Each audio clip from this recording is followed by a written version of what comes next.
함께 기도하겠습니다. 하나님 아버지 감사합니다. 이렇게 아름다운 아침에 아름다운 교회, 아름다운 성도들과 함께 아름다운 예배를 드릴 수 있도록 주께서 주관하여 주시니 감사합니다. 이 시간 주의 성령께서 인도하여 주셔서 우리 마음 가운데 있는 모든 걱정과 근심을 다 내려놓고 오직 주님 한 번만 바라보며 하나님의 음성을 사모하며 하나님의 음성을 들을 때 기쁨으로 받고 그 음성 때문에 우리가 온전히 변화받고 그 힘을 가지고 하나님께 영광을 돌리며 살아갈 수 있도록 성령께서 주관하시고 인도하여 주시옵소서. 오늘 말씀으로 아버지 체험을 받고 말씀으로 승리하기를 원하오니 승리의 비결을 우리에게 가르쳐 주시고 또 하나님께 영광 돌리는 귀한 승리의 삶을 살아갈 수 있도록 주께서 인도하시고 붙들어 주시옵소서. 감사드리오며 예수 그리스도의 이름으로 기도드렸습니다. 아멘. 자, 여러분 전쟁 좋아하시는 분은 없으실 겁니다. 싸움을 좋아하시는 분도 없으실 거고요. 근데 전쟁과 싸움은 싫어하지만 그래도 나는 지는 건 싫다 이렇게 생각하는 분들이 많이 있으실 겁니다. 기왕 싸워야 된다면 나는 그 싸움은 반드시 이겨야겠다 이렇게 생각하는 것이 우리의 마음입니다. 하지만 저도 되는 싸움들이 있습니다. 이 캐리 지역은 참 여러 가지 크고 작은 싸움들이 있는 것 같아요. 부모님들 간에 또 학교에서 아이들 간에 여러 가지로 보이지 않는 그런 싸움이 있습니다. 옆집에서 BMW 사면 나는 머시디스 사야지. 아니면 옆집에 Y대를 가면 나는 S대를 가야지. 뭐 이런 종류의 싸움들이 있습니다. 근데 사실 그런 싸움은 저도 되는 싸움이죠. 하나님께서 뭐라고 얘기하십니까? 내 이웃을 내 몸과 같이 사랑하라. 그렇기 때문에 우리 내 이웃을 밟고 넘어가라 이렇게 얘기를 안 하셨기 때문에 우리는 사실 이웃과의 싸움 이런 거는 저도 되는 거죠. 오히려 져야 맞는 겁니다. 하지만 절대로 져서는 안 되는 싸움이 있어요.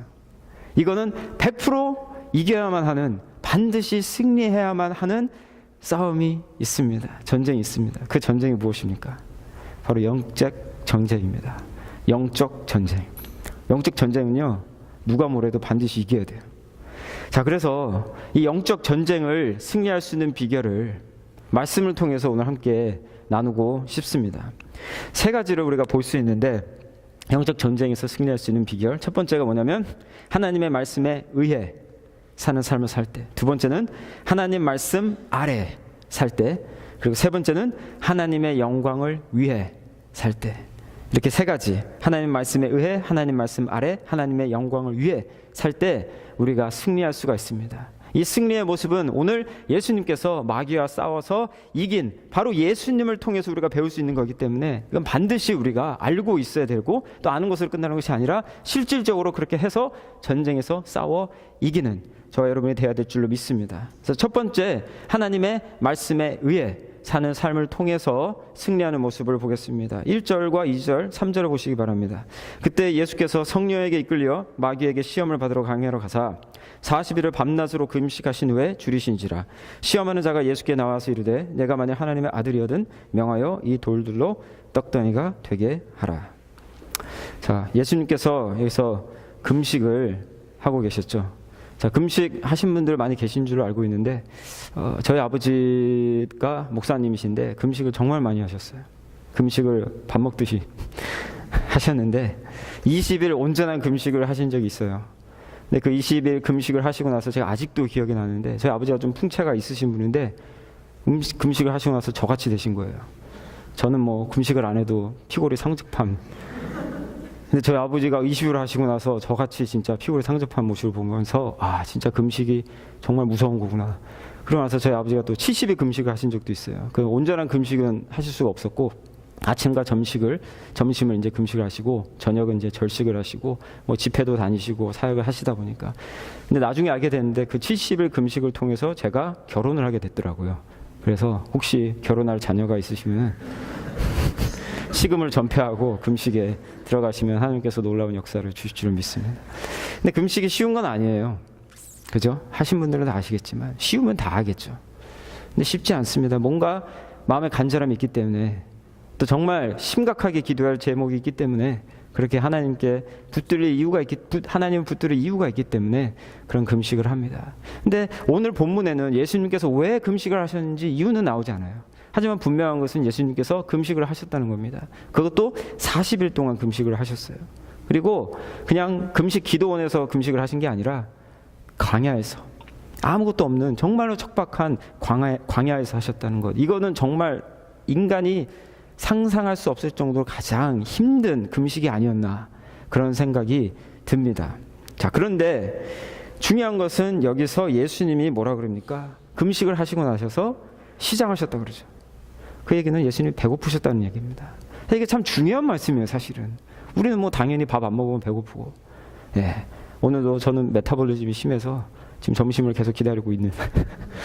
근데 예수님이 배고프셨다는 얘기는 뭐냐면 예수님이 인간이셨다는 거죠. 예수님은 철저하게 인간이셨다. 어떤 사람들이 이렇게 얘기합니다. 예수님은 50% 하나님, 50% 인간. 이렇게 짬뽕처럼 이렇게 얘기를 하시는데 그거는 사실 잘못된 겁니다. 예수님은 100% 하나님이셨고 동시에 100% 인간이셨기 때문에 우리가 느낄 수 있는 모든 육체적인 어려움을 다 느끼셨던 분인 거예요. 그래서 예수님도 40일 동안 금식을 하시고 나서 엄청 시장하셨다. 배고프셨다. 우리와 같이. 예수님은 100% 인간이셨다는 것을 우리가 알 수가 있습니다. 자, 그런데 문제는 이 배고프신 예수님께 누가 옵니까? 이 마귀가 오죠. 사단이 와서 이제 시험을 합니다. 뭐라고 시험을 하니까 여기에 있는 돌들을 떡으로 만들어라.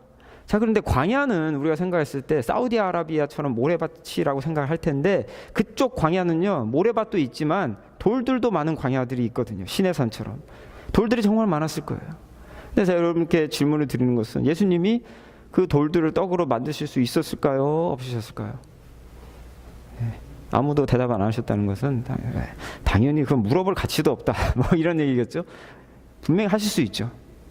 분명히 하실 수 있는 분이시고 만약에 그 많은 그 많은 돌들을 다 떡으로 만드셨다면은 엄청난 대박이 났을 텐데, 그렇죠. 큰 베이커리가 됐을 텐데 예수님께서 뭐라고 얘기하십니까?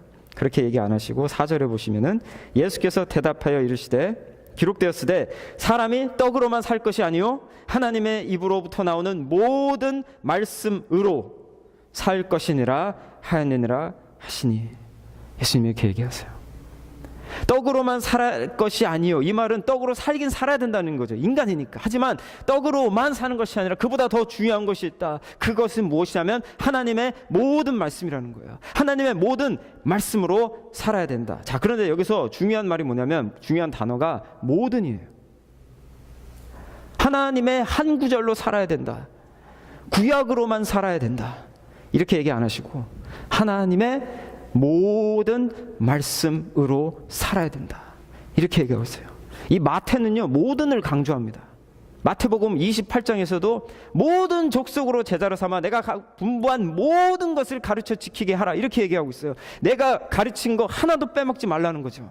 모든 것을 샅샅이 다 가르치라. 예수님이 그렇게 얘기를 하고 있는데 여기서도 똑같이 예수님이 모든 말씀으로 살아야 된다. 이렇게 얘기하고 계세요. 모든을 강조하고 있습니다. 사실 모든 말씀이 정말 중요해요. 근데 우리가 좋아하는 말씀, 또 우리의 철학과 맞는 말씀, 그 말씀만 붙들고 살려고 하는 경향이 있습니다. 나치 독일의 성경책은 정말 얇았다고 그럽니다. 왜냐하면 나치는 정책적으로 유대인들을 학살했기 때문에 유대인들에 대해서 모든 좋은 표현들은 다 빼버린 성경을 가지고 있었던 거예요. 그러니 교회는 분명히 존재했고 성경책은 있었지만 하나님의 말씀, 모든 말씀을 붙들지 않았기 때문에 그들은 무슨 일을 했습니까? 유대인들을 엄청나게 많이 학살하는 그런 학살을 했습니다. 마찬가지로 우리의 삶을 보자면은 우리는 정말 하나님의 모든 말씀을 붙들고 있는지 한번 검토해 볼 필요가 있어요. 새해 첫날에 하나님께서 나에게 이 말씀을 주셨지. 내가 이 말씀 하나만 붙들고 이 1년을 살리라. 그렇게 말씀하지 마시기 바랍니다. 왜냐하면 하나님은 분명히 모든 말씀으로 살라 그랬거든요. 물론 하나님께서 우리에게 주신 말씀이 있어요.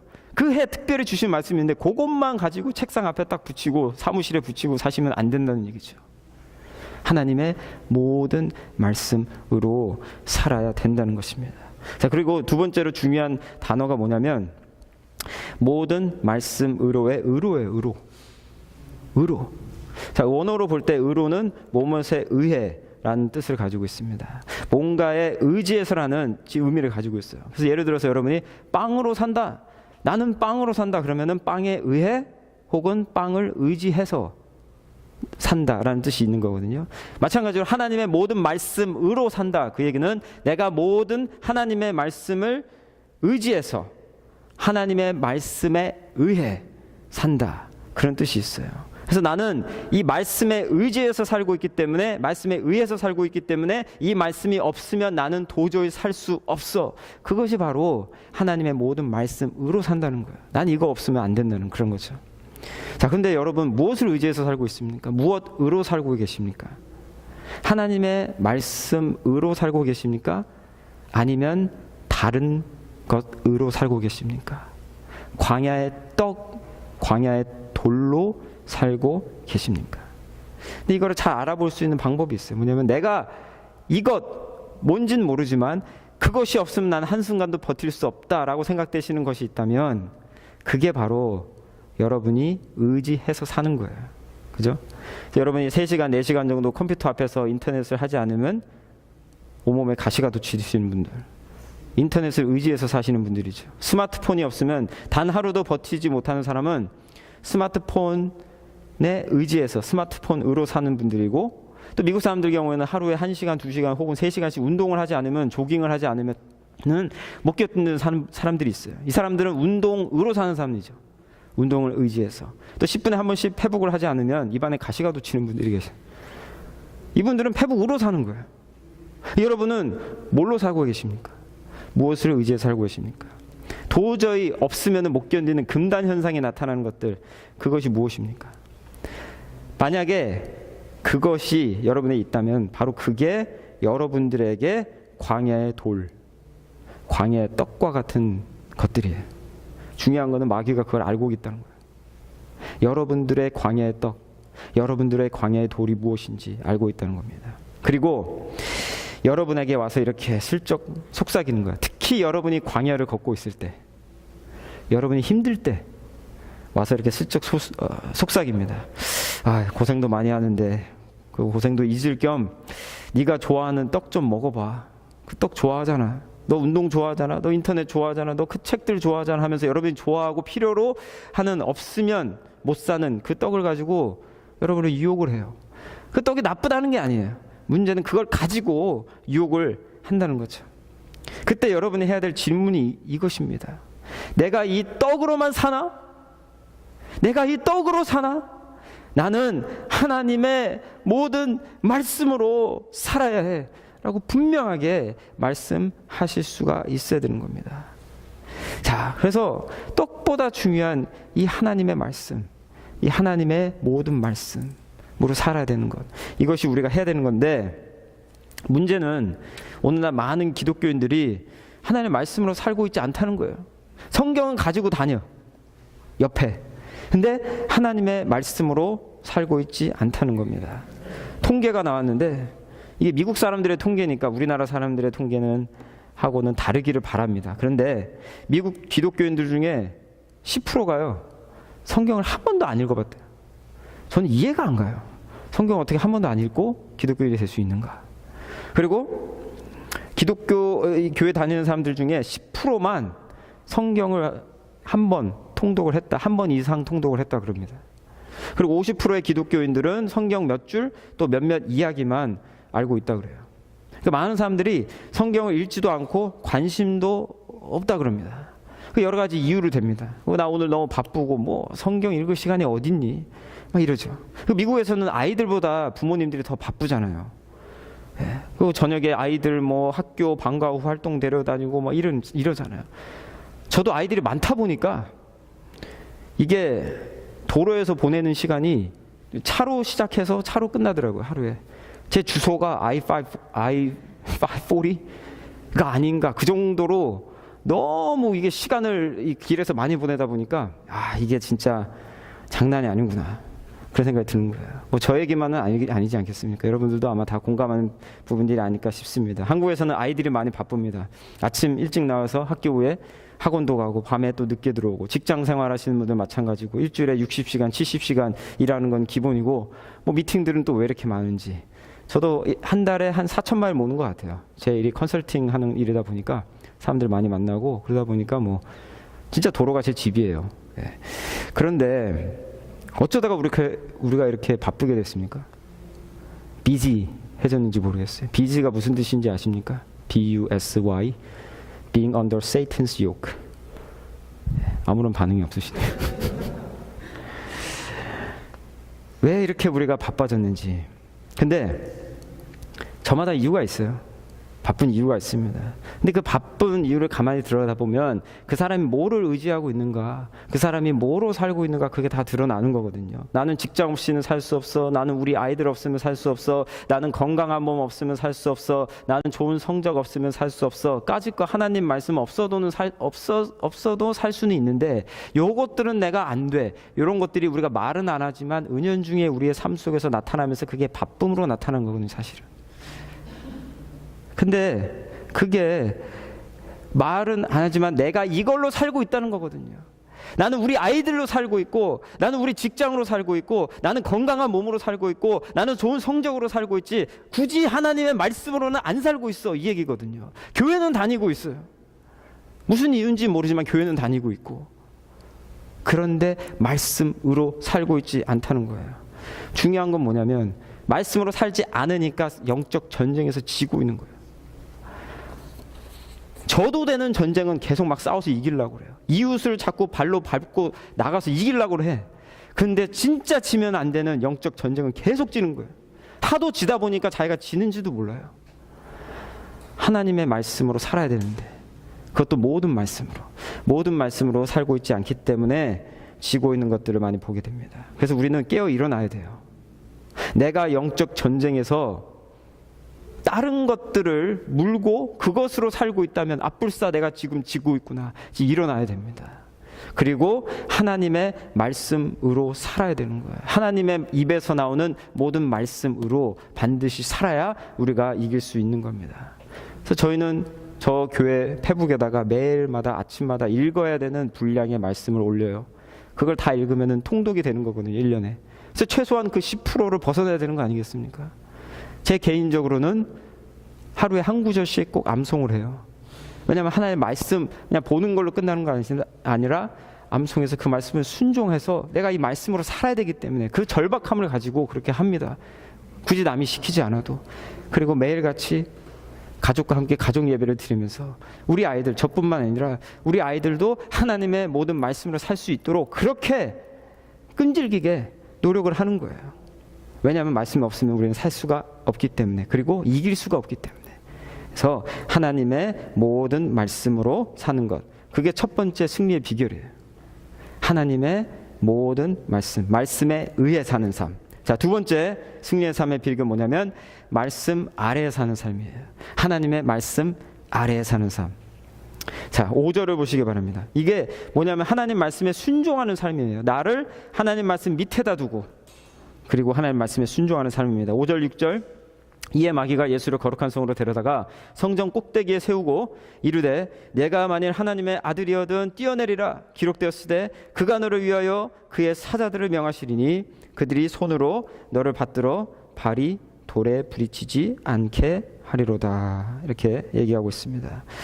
마귀가 참 그럴듯한 시험을 하고 있어요. 저는 솔직히 다른 시험은 솔직히 다 이해가 가요. 이길 수 있을 것 같아. 근데 요거는 사실 제가 봤을 땐 제일 힘든 시험인 것 같아요. 제 개인적으로.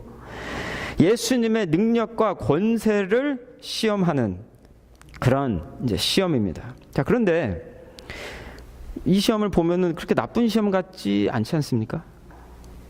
왜냐면 예수님 보고 네가 하나님의 아들이라든 여기 떨어져 봐라. 하나님이 천사를 보내서 너를 수종 들고 그리고 네가 하나님의 아들인 것을 증명해봐라, 이거잖아요. 예수님이 지금 배고프시죠. 40일 동안 금식하시고 그것도 모자라서 혼자서 하셨으니까 얼마나 외로우셨겠습니까? 상담학적 차원에서 봤을 때 처절하게 외롭고 힘든 배고플 때는 사람이 정말 절박해지거든요.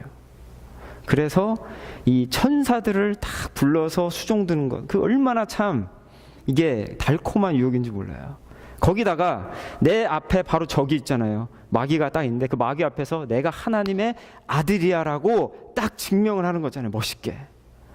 그 외로움을 충족시키고 내가 마귀 적 앞에서 내가 누구인지를 당당하게 드러낼 수 있는 그런 기회니까 제가 봤을 때는 마귀가 머리가 있나? 왜 이런 시험을 할까? 이렇게 생각할 정도로 이 시험은 그래도 좀 괜찮은 시험이다. 저는 그렇게 생각을 했었거든요.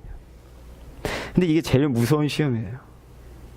왜냐하면 이 시험의 기본적인 기조, 그 안에 있는 모티베이션은 뭐냐면 너 자신을 드러내봐, 이거거든요. 네가 하나님의 아들임을 증명해봐, 이거거든요. 드러내보라는 거거든요. 중요한 거는요, 이 전장 마태복음 3장 16절 17절에서 예수님께서 침례 받으시고 나오실 때 하나님이 뭐라고 그러시냐면 이는 내 사랑하는 아들이요 내 기뻐하는 자라, 그렇게 딱 못 박아서 하나님이 이미 얘기를 하셨어요. 그리고 나서 40일 광야로 들어가신 거거든요. 그런데 뚱딴지 같게 마귀가 와서 너가 하나님인 걸 증명해봐, 네가 하나님의 아들임을 증명해봐, 이렇게 던지는 거거든요. 그러니까 예수님의 입장에서는 내가 이 하나님의 아들인데 뭐하러 내가 너한테 증명해, 이렇게 돼야 되는 거거든요. 그리고 그렇게 하셨고, 그런데 만약에 예수님이 상한 자존감의 사람이었다면 아무리 하나님께서 한 달 전에 너는 내 아들이라고 얘기를 했어도 그래도 내 앞에서 그거를 좀 증명하고 싶은 인간적인 욕심이 있으셨다면은 넘어지셨다는 거죠. 근데 예수님은 그거를 아주 멋지게 이기십니다. 7절에 뭐라고 얘기하시면 예수께서 이르시되 또 기록되었으되 주 너의 하나님을 시험하지 말라 하였느니라 하시니, 너 시험하지 말라는 거예요. 이 시험한다는 거, 하나님을 시험한다는 거는요, 하나님을 내 발 아래 두고 막 요리하는 거거든요. 여러분 홈디포에서 망치 가져와서 시험할 때 어떻게 합니까? 망치로 막 시험하죠.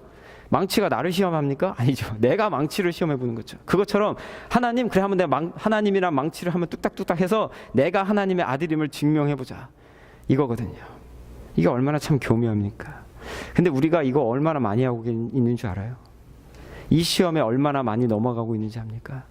왜냐하면 우리는 우리 속에요, 첫 번째 욕구는 식욕의 욕구였지만 두 번째 욕구는 인정받고자 하는 욕구예요.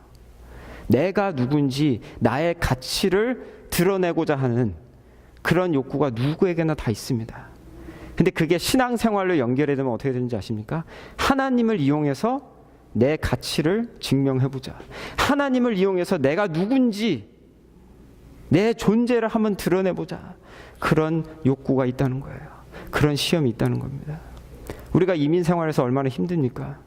얼마나 외롭습니까? 근데 솔직히 얘기하자면요, 우리가 한인교회에 와서 여기서 우리가 솔직한 마음으로 인정받고 싶은 마음, 그래서 신앙생활을 한다고는 하지만 하나님의 이름을 빌려서 또 기도도 합니다. 하나님, 내가 이렇게 잘 되게 해주시고 내 사업을 번창케 해주시고 내 자녀가 좋은 학교로 가게 해주시고. 왜요?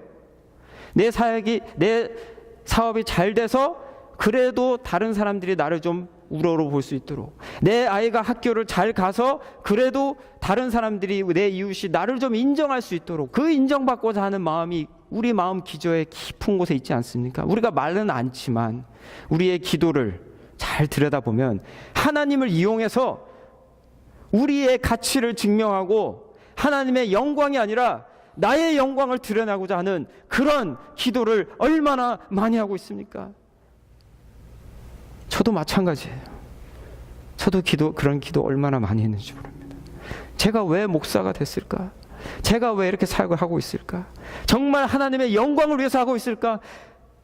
따지고 들어가 봤을 때 제 속에 있었던 그 검은 이 사단의 유혹에 넘어가려고 하는 내 가치를 증명하고자 하려고 하는 그런 게 얼마나 많이 있었는지 몰라요.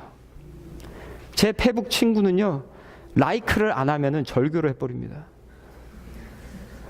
친구들을 내 페북을 좋아하는 목적으로 두고 있는 거예요. 페북에서 나의 가치를 증명하려고 하는데 그거를 안 좋아하는 친구들이 있어? 그건 내는 친구들이 아니야. 뭐예요 그거? 내 가치를 증명하고자 하는 도구로 쓰는 거잖아요. 교회에서 하나님을 그렇게 도구로 사용하고 있다는 거예요. 나를 위해서, 내 영광을 위해서. 우리는요, 분명히 알아야 됩니다.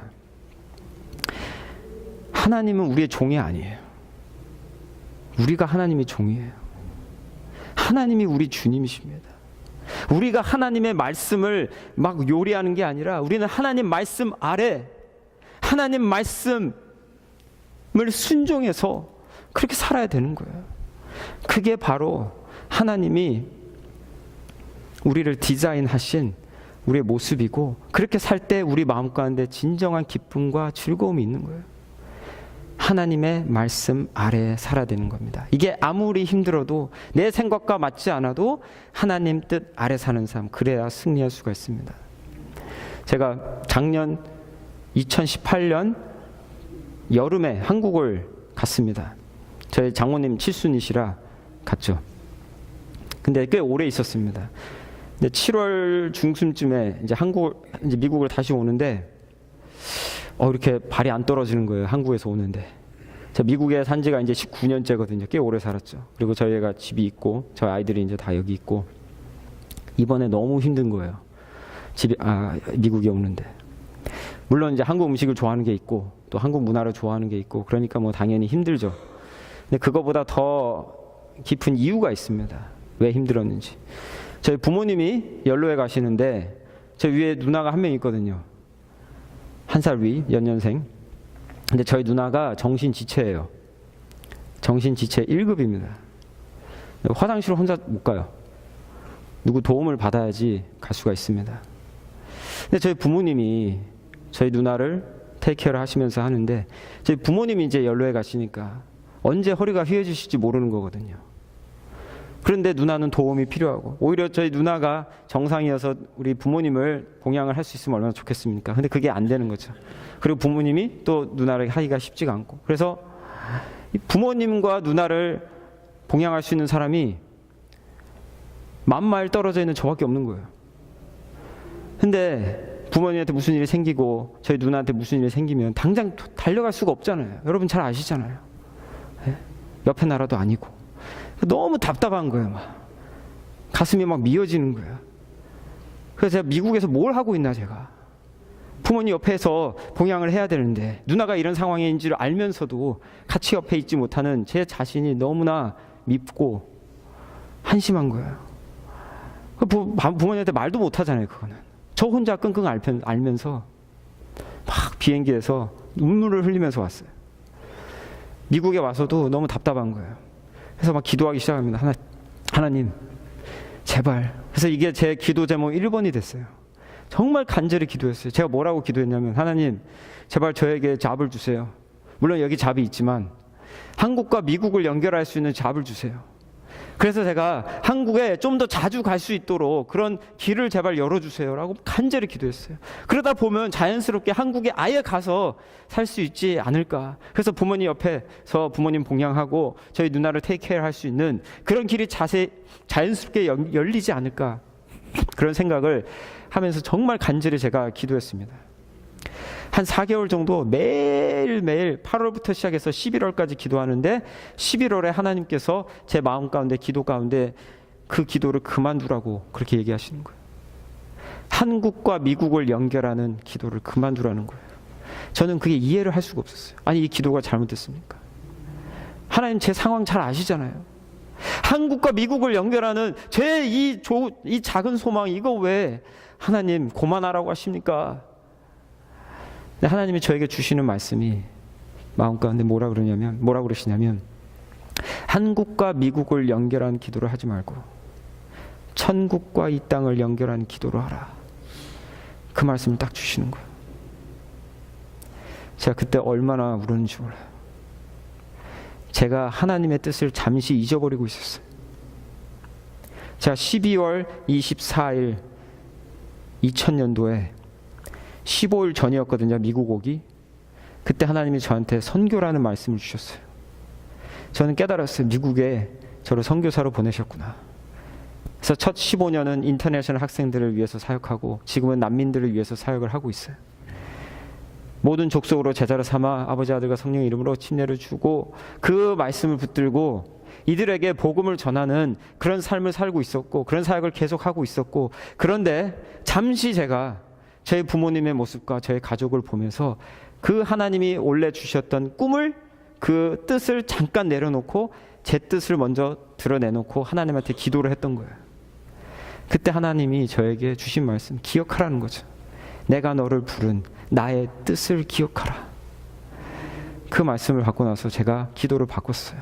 그렇습니다. 하나님, 물론 섭섭했죠. 솔직히 물론 이해가 안 갔죠. 그렇지만 하나님, 그래요. 하나님, 이게 하나님의 뜻이기 때문에, 하나님은 영혼 구원하여 제자를 삼는 것을 뜻하고 계시기 때문에, 모든 족속으로 제자를 삼는 것이 하나님의 뜻이기 때문에, 너무나 분명하기 때문에 그 뜻을 놓고 제가 기도하겠습니다. 하나님, 저 용서해 주시고 이제부터 천국과 지옥을, 천국과 이 땅을 연결하는 그런 기도를 할게요. 그렇게 기도를 했어요.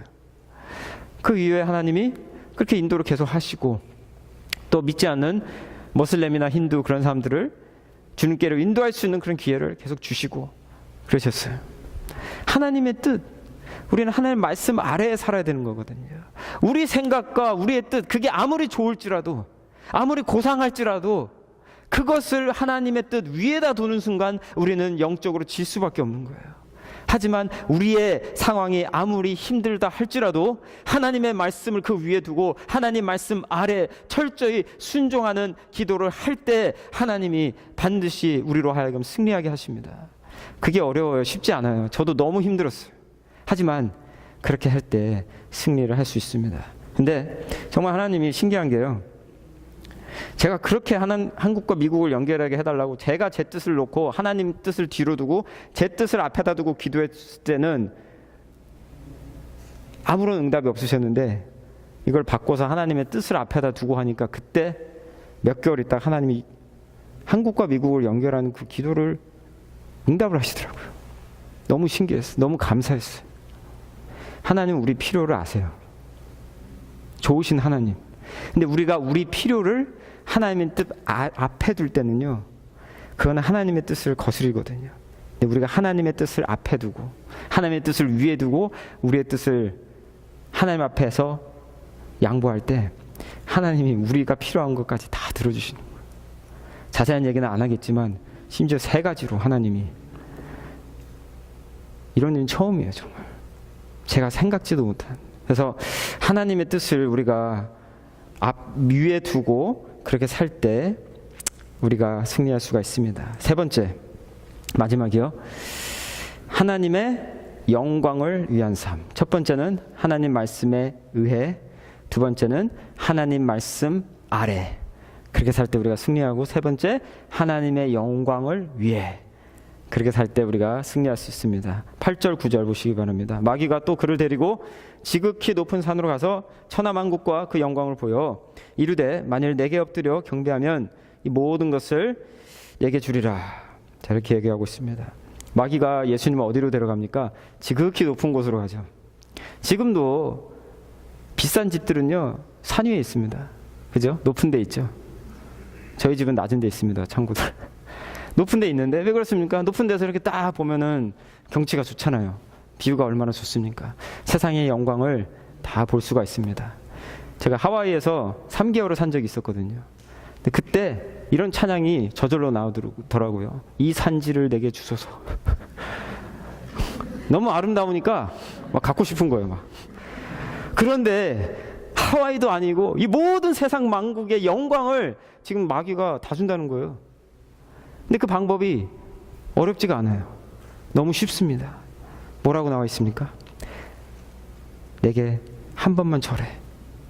한 번만 절하면 뭐라 그러죠? 이 모든 영광을 다 줄게. 예수님은요 40일 동안 무릎 꿇고 기도하셨을 거예요. 무릎 꿇는 거는 뭐 어렵지도 않죠.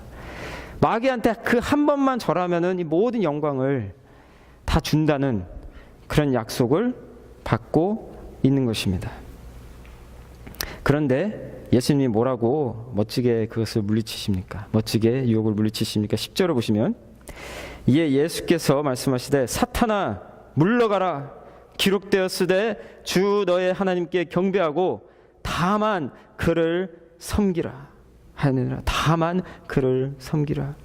예수님이 뭐라고 얘기하시냐면 주 너의 하나님 한 분만을 섬기라는 거예요. 다른 거 섬기지 말고 한 분만 섬기라고 합니다. 이 달콤한 유혹 앞에서 한 번만 절하면 모든 영광을 받을 수 있는데 어떻게 합니까?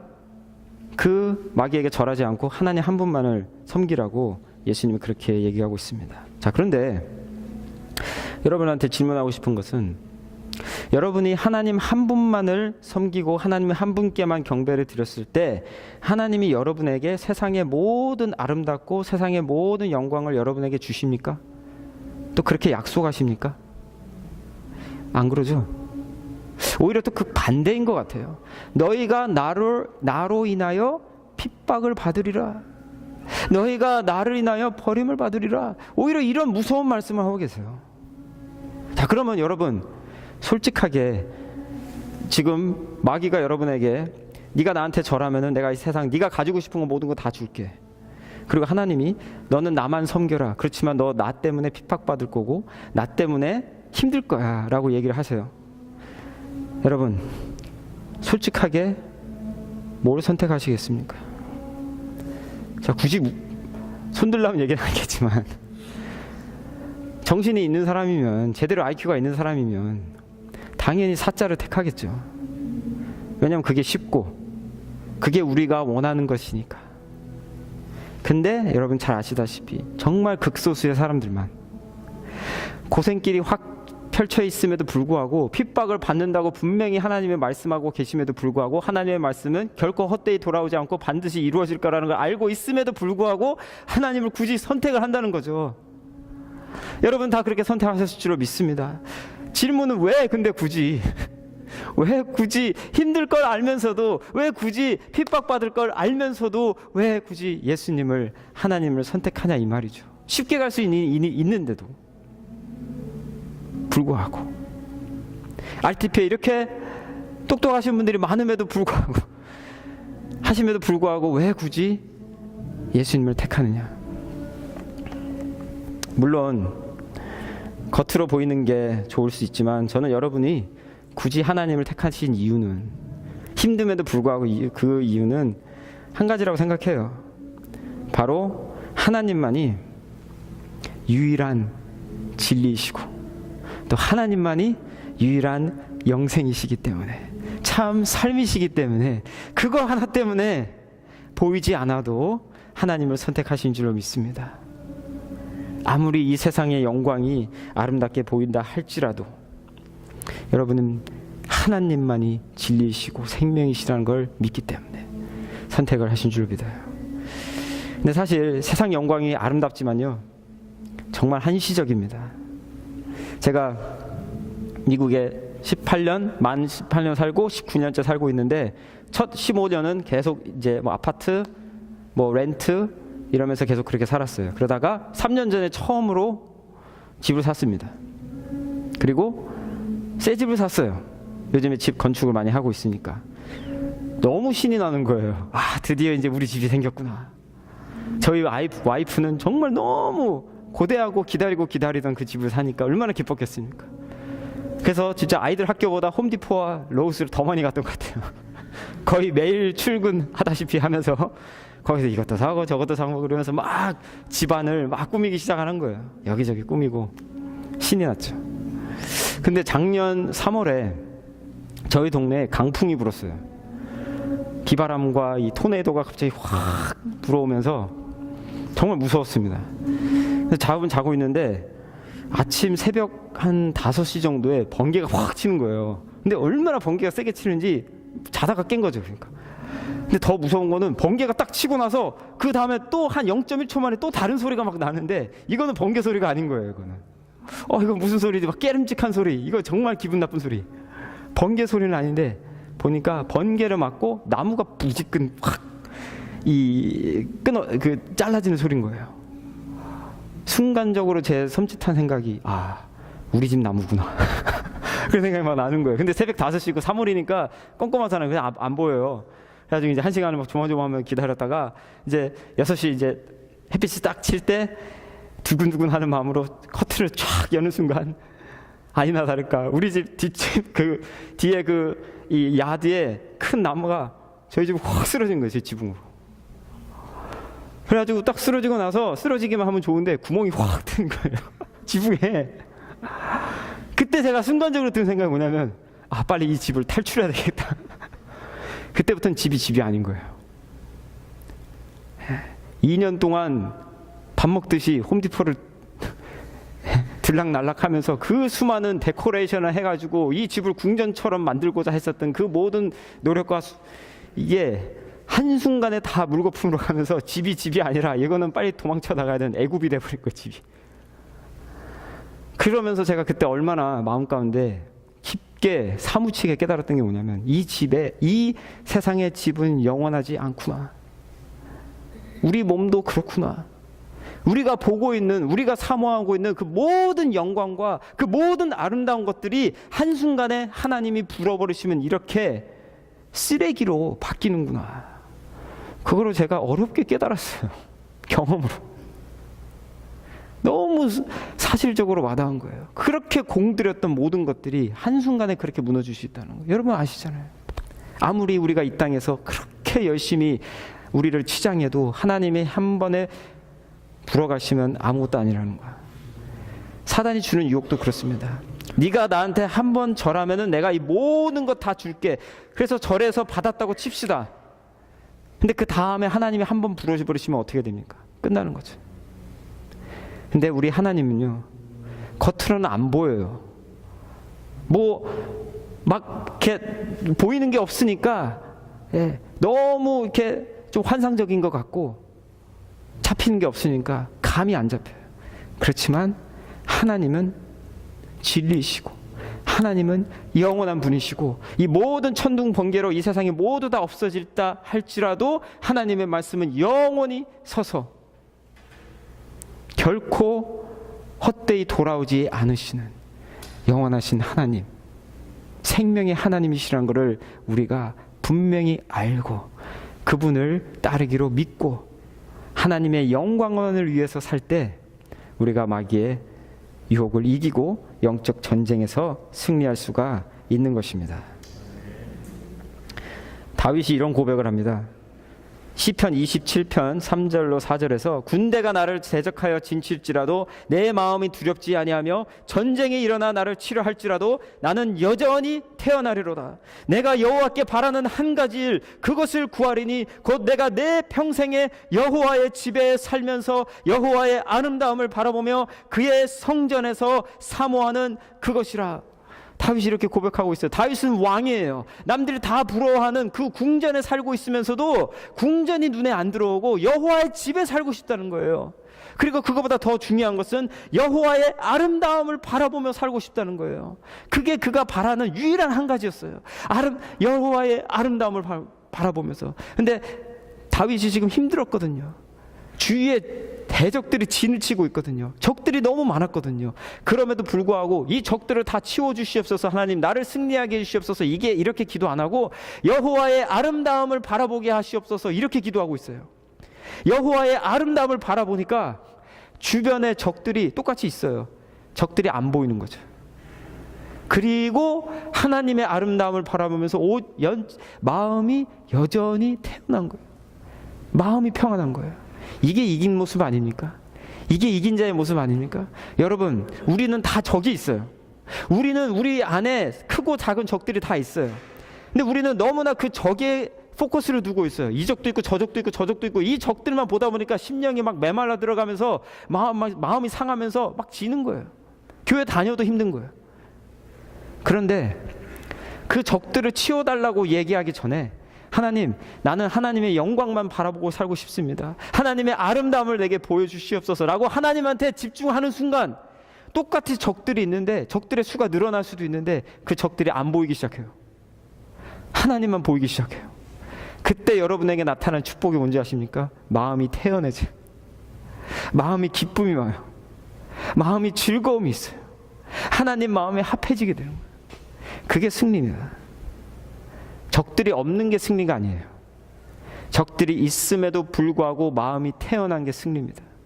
그 태어남의 비결은 하나님의 영광만을 바라보고 살 때, 하나님의 아름다움만을 바라보고 살 때, 그때 그 평안이 오는 거예요. 저는 진짜 저와 여러분 이렇게 그런 승리를 했으면 좋겠어요. 정리합니다.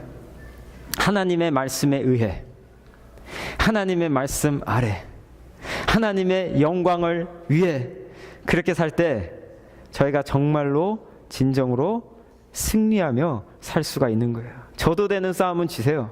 근데 지지 말아야 되는 싸움은 반드시 이기세요.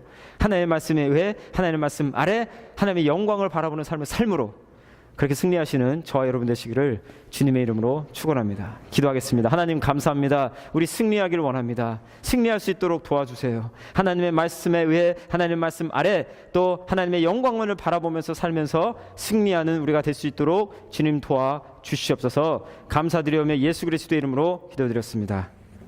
아멘.